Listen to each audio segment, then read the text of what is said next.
तो आप लोग अपना अपना एरिया को अपना अपना दुकान के साथ आसपास अगर यदि सफाई रख देंगे तो पूरा माहौर बाज़ार को लितरा का भी नहीं होगा।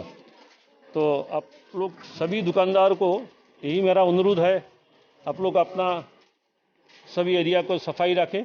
और सफाई मतलब हो गया, सफाई अभियान में साथ रहना मतलब हो गया वो देश का और साथ साथ में जगह का भी नाम रोशन करना।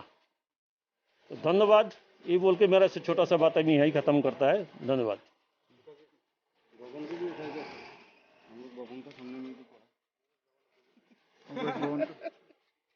कांग्रेस भवन तो उठाई बोलेगा विकास। थैंक यू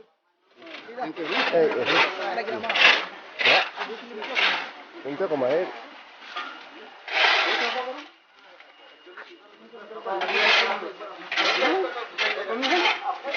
को निकल के हम लोग को दे देना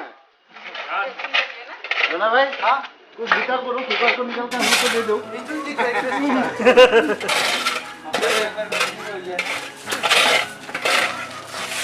जैसा सफा करो तो हफ्ता में एक दिन करना शुरू होगा। तो ठीक है, जैसा सफा करो हफ्ता में एक दिन करना शुरू होगा।